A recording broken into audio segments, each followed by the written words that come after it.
Bonjour à tous, bienvenue sur cette émission littéraire, une émission sur laquelle je présente des auteurs, mes coups de cœur.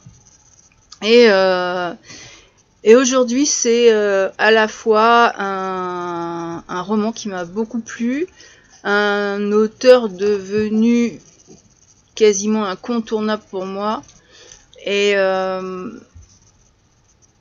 vous aurez même une petite surprise dont je vous parlerai à la fin de l'émission. Alors je vous présente Mémorique de Régis Chaperon. C'est pas forcément un de ses derniers livres, mais il m'attirait et j'avais envie de savoir un petit peu ce qui se cachait derrière ce titre et derrière cette couverture qui est aussi belle qu'étrange. Et c'est le 4e roman de Régis Chaperon, et dans cette aventure il nous propulse en 2095, donc c'est quand même un futur proche, mais dans ce futur proche la mémoire est devenue une marchandise. Alors, on se demande bien comment ça peut arriver, mais ça peut. Et au cœur d'un monde qui est désenchanté par la libération de virus anciens, eh bien, Régis Chaperon m'a offert une réflexion vraiment poignante sur l'identité, sur l'amour et sur les dérives d'une société obsédée par la préservation des souvenirs.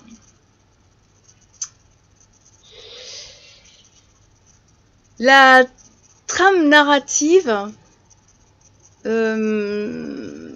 s'articule autour de deux personnages principaux de mon point de vue, Daniel qui est inspecteur de police et Elia Rock qui est développeuse chez Oliva Robotics. Et si chacun de ces deux personnages est en quête de vérité dans cette société très fragmentée, leurs interactions, j'ai trouvé, vont transcender les simples rapports professionnels pour évoluer vers une dynamique d'empathie et d'affection.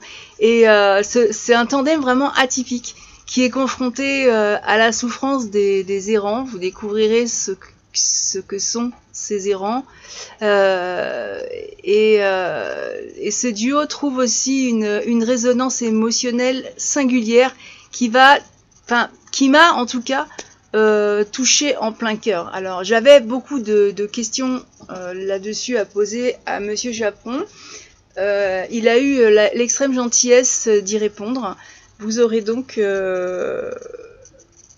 l'interview mardi sur le blog, dont je vous laisse je vais vous laisser le lien, mais l'interview sera publiée que mardi. Je voulais d'abord vous présenter le roman et que vous ayez le temps d'intégrer avant de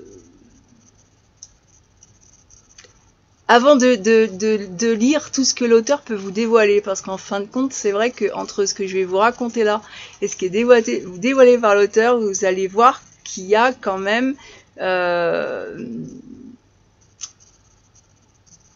c'est amusant parce que quand on regarde quelque chose selon l'angle, on voit jamais la même chose.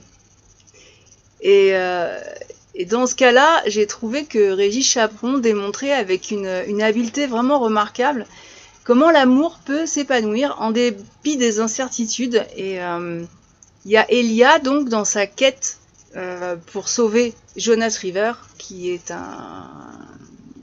un personnage qui a disparu, incarne l'espoir et l'humanité qui font cruellement défaut quand même dans ce monde qui est asservi par l'argent et le pouvoir. Donc sa détermination face à un système qui déshumanise les individus témoigne quand même d'un courage qui est très inspirant. J'ai trouvé ce personnage vraiment superbe. Et Daniel, avec son approche rigoureuse de la justice, se révèle également être un homme de cœur qui navigue entre ses obligations professionnelles et son désir de comprendre et de protéger ceux qui sont laissés pour compte en fait. Donc c'est vrai que ces deux personnages ensemble apportent une humanité qui est très rassurante à ce récit. Bah oui, parce que quand on fait de votre mémoire une marchandise, partant de là, ça pourrait être un roman très noir. Et enfin, moi, j'ai pas trouvé que c'était le cas en tout cas. Donc, ces deux personnages ont une relation qui n'est pas une banale histoire d'amour. Hein. C'est plus un moyen de questionner des thèmes beaucoup plus larges, à mon sens, tels que la mémoire et l'identité.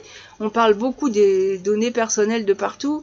Je suis pas certaine que nos données personnelles nous appartiennent encore, même en 2024, hein, donc même sans arriver en 2095. Donc là, il y a la bacilli, enfin, un virus qui a été appelé Bacilli memoriae, qui a des effets dévastateurs et elle rend effectivement les gens errants.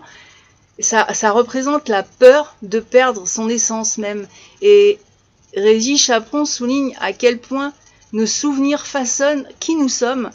Et dans une société où l'accès à ces souvenirs se divise en plus entre riches et pauvres, on peut se poser la question de la valeur intrinsèque de l'identité face à la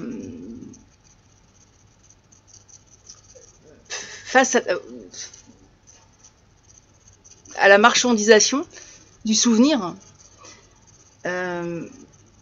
C'est vrai que si vous pouvez vous payer la puce qu'on va vous implanter pour avoir une sauvegarde de vous-même à chaque instant, et ben si vous êtes infecté par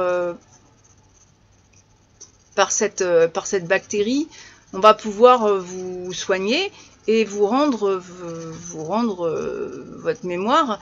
Si vous n'en avez pas les moyens, eh bien vous deviendrez errant, c'est-à-dire que vous perdez tout, vous n'êtes plus personne. Pas de soins, pas de mémoire, pas de restauration, rien que dalle. Alors en fait, la plume de Régis Chaperon, elle est toujours d'une fluidité assez rare, et c'est vrai que là dans Mémorique ça rend vraiment chaque page très addictive, et dès les premiers chapitres moi j'ai été embarquée dans une superbe aventure. C'est palpitant, il y a un suspense, il y a beaucoup d'émotions, et ça se mêle avec une harmonie assez étrange, et l'auteur parvient à injecter une dose d'espoir dans une époque, comme je l'ai dit tout à l'heure, sombre, et c'est d'autant plus remarquable quand même dans un récit de science-fiction. Donc il y a les personnages de Daniel et Elia qui offrent une lumière franchement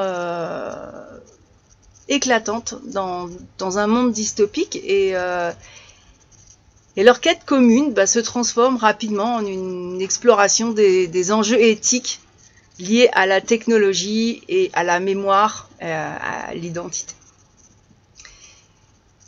Moi, j'ai trouvé que Mémorique était bien plus qu'un simple récit d'anticipation. Pour moi, c'est une œuvre qui explore la condition humaine à travers le prisme de ces défis contemporains qui suscitent beaucoup de réflexions et beaucoup d'émotions. C'est vrai que cet auteur a un talent indéniable et il nous rappelle que peu importe à quel point le monde peut sembler désenchanté, il y a toujours l'amour et l'humanité qui peuvent triompher.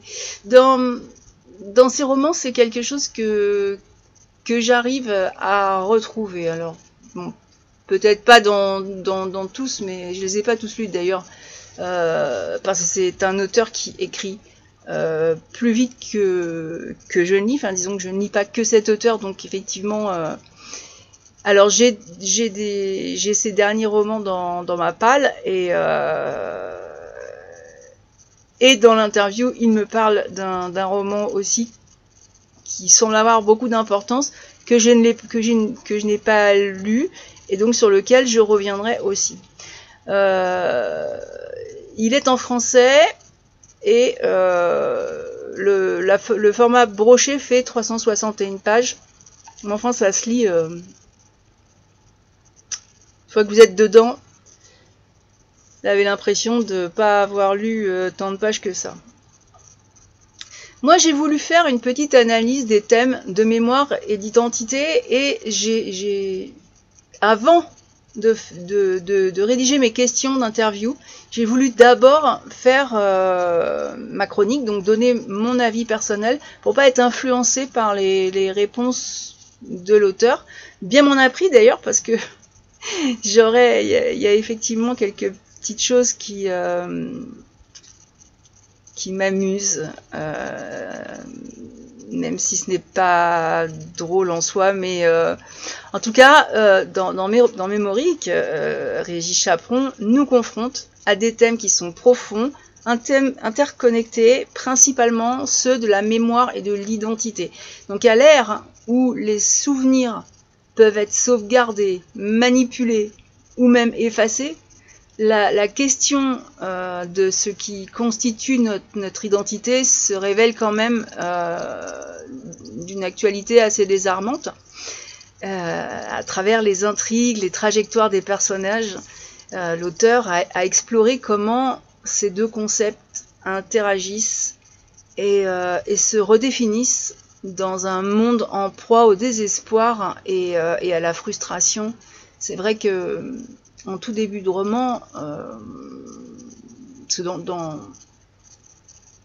dans les lieux clos, c'est de l'air qui est filtré. Hein. Dès que vous sortez, si vous n'avez pas un masque, si vous n'êtes pas, hop, vous êtes contaminé.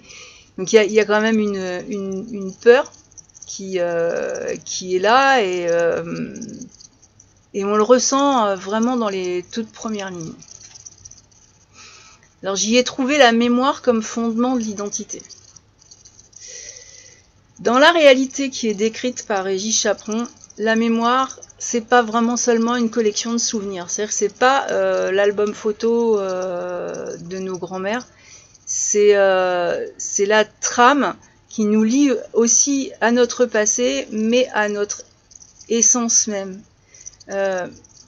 Ceux qu'on appelle les errants, qui sont victimes de la bacillie mémoriae, illustre justement cette notion tragique. Ils sont privés de leurs souvenirs, ils deviennent des ombres d'eux-mêmes, ils sont perdus dans un monde qu'ils ne comprennent plus, et cette perte de mémoire entraîne inévitablement une perte d'identité. Donc en fait, la question se pose: sans nos souvenirs, qui sommes-nous réellement?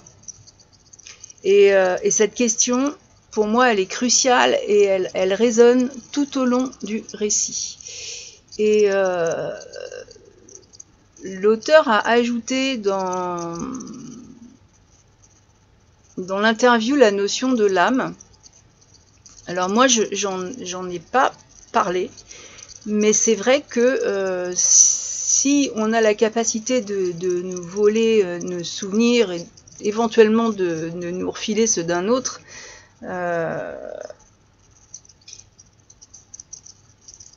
qu'est-ce qui va ressortir vraiment sur la personnalité entre ces deux personnes, s'il y en a une qui est une bonne personne et l'autre plutôt une personne malveillante? Donc on nous vole, on peut peut-être tout nous voler, mais est-ce qu'on peut nous voler notre âme? Donc ça, c'est une bonne question. Et je vous invite à venir participer au débat. Vous pouvez laisser en commentaire, ça sera toujours... les réponses sont bienveillantes ici. Donc en fait, le personnage de Jonas River, lui, c'est un riche trader, et il incarne une vision où la mémoire, pour lui, peut être sauvegardée, voire achetée. Et pourtant, cet accès ne garantit pas une compréhension de soi totale. C'est lorsqu'il se retrouve contaminé et que ses souvenirs se mêlent à ceux d'un autre, et ben Jonas réalise que l'identité ne peut pas se réduire à une simple base de données de souvenirs. Donc c'est vrai que ça met en lumière la fragilité de l'identité dans un contexte où la mémoire devient une marchandise accessible uniquement aux privilégiés. Il y a Quand bien même elle serait accessible à tous, mais en général, quand on fait ce genre de choses, c'est toujours pour faire de l'argent, reste quand même pour moi la fragilité de l'identité. Alors, la mère quantique de la mémoire. C'est vrai que la création de la société mémorique, ça souligne quand même un point clé de cette analyse. La mémoire est devenue un produit, un bien, que l'on peut acquérir ou perdre, selon le statut économique. Voilà, donc l'auteur, à mon sens, critique un peu une société où l'accès à cette mémoire et donc à l'identité est quand même inégalement réparti. Quand on a de l'argent, on peut se sauvegarder, se protéger, alors que si on n'en a pas, on est condamné à l'errance, complètement perdu dans un monde qui...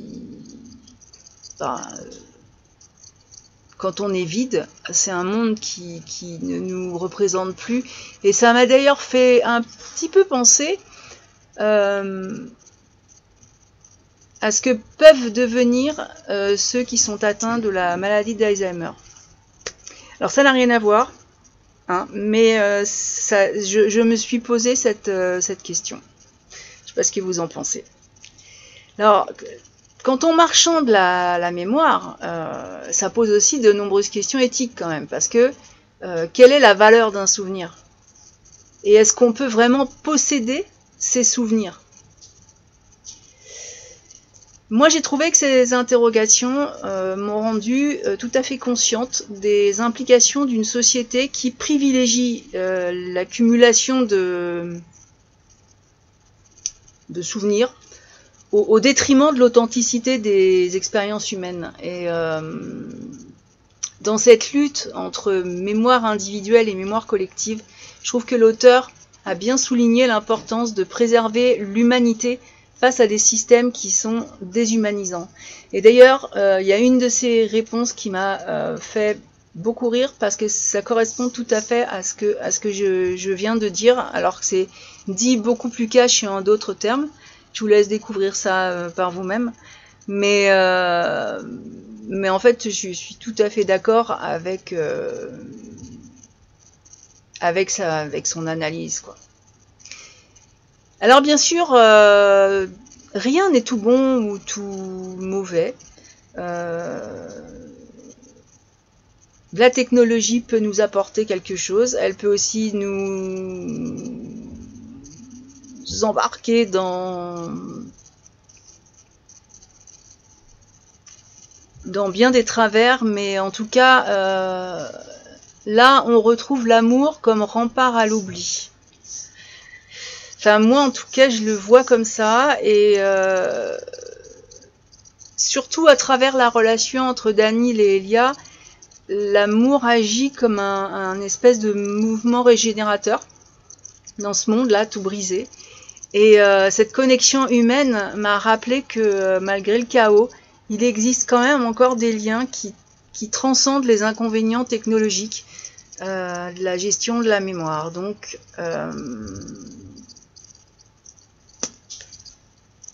on redécouvre ensemble ce que signifie être humain dans un monde où l'identité est mise à l'épreuve. Et c'est là où je pensais aux personnes atteintes d'Alzheimer, que bien souvent on laisse dans un coin parce que quelque part la perte de cette mémoire immédiate les plonge dans des souvenirs qui sont très lointains, qui n'intéressent personne, et souvent, enfin, moi je le vois de très près, c'est totalement déshumanisant. Alors, qu'est-ce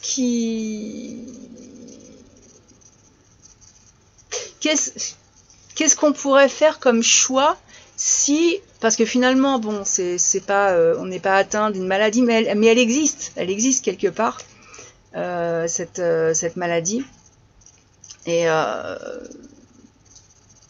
on se demande si un jour on nous implantera une puce pour justement nous rendre cette identité. quand on sera plus âgé et un peu délirant. En tout cas, Elia, en tant que développeuse, elle, se trouve à l'intersection de cette technologie. Donc son rôle dans sa société soulève quand même des questions sur la responsabilité individuelle et collective quand on manipule le subtil équilibre entre mémoire et identité, que je trouve très lié. Donc sa détermination à secourir Jonas, à rassembler les fragments de sa mémoire, montre quand même que l'amour et l'empathie peuvent servir de contrepoids à une société qui semble perdre son humanité.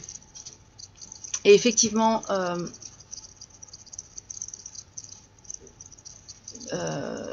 on peut apporter aussi l'amour dans un EHPAD. J'ai aussi trouvé assez intéressant le thème de l'identité à travers la quête de mémoire, justement. Parce que le personnage de Jonas, pour retrouver ses souvenirs et son identité, il est symbolique, lui, d'un parcours beaucoup plus large vers la compréhension de soi. Et cette recherche de la mémoire perdue va devenir pour lui un voyage initiatique. Et justement, cette espèce de voyage, alors je ne vais pas trop spoiler, mais met en lumière la complexité de l'identité humaine. Et à travers ces épreuves, Jonas apprend que son identité ne dépend pas uniquement de ses souvenirs, mais aussi de ses interactions, de ses choix et de ses relations avec les autres. Si je devais conclure, parce que sinon je pourrais en parler pendant des heures et même des jours, Mémorique, donc de Régis Chaperon, incarne pour moi une réflexion très riche et nuancée sur les thèmes de la mémoire et de l'identité. Donc en confrontant la lectrice que je suis à la fragilité de ces concepts dans un monde dystopique, eh bien l'auteur m'invite à réfléchir sur mon propre rapport à la mémoire, sur ce qui constitue... Oula, désolée, sur ce qui constitue réellement mon essence, ce que je suis, qui je suis. Et à travers le prisme de cette intrigue qui est captivante, il y a une remise en question des implications éthiques de notre temps, tout en réaffirmant la puissance de l'amour et de l'humanité comme éléments cruciaux dans la construction de notre identité. Et d'ailleurs, quand je vais rajouter une petite touche très très personnelle, quand je pense à ces thèmes-là, la mémoire et l'identité, l'amour, c'est quelque chose que justement certaines technologies aujourd'hui font que l'enfant, jeune, très jeune, est déjà abandonné devant une technologie qui n'est pas encore pour lui. C'est pas que ce soit mauvais, c'est que c'est pas adapté à ce moment-là pour cet enfant. Et avec ces objets, on ne lui donne pas ce dont il a besoin à un âge de petite enfance. Et on peut se poser la question de ce que ça donnera dans l'avenir, dans justement la construction de l'identité de cet enfant-là. Donc voilà. Je vous ai donné pas mal de réflexions pour un dimanche. Je suis désolée, mais c'est vrai que j'aime beaucoup poser des thèmes comme ça et que vos interventions, les messages que je reçois, d'ailleurs qui sont pas toujours aimables. Alors bon, soyez cool et ouverts. On peut discuter de tous les sujets en restant tout à fait bienveillant. C'est pas parce que on n'est pas d'accord, en accord sur un sujet que c'est une raison pour être désagréable. Mais Donc ça, c'était une petite parenthèse. Sachez que qu'on peut tous avoir des idées, mais que justement la discussion des fois apporte une richesse aux idées qu'on peut avoir, et il est préférable de ne pas avoir l'esprit trop fermé et justement de s'ouvrir au monde. Parfois l'opinion de l'autre, qui peut nous sembler au départ complètement stupide, en y réfléchissant un peu, elle a une place dans nos opinions personnelles, et on n'en fera peut-être pas la même chose que l'autre personne, mais elle a une importance, et tout a une importance. Voilà.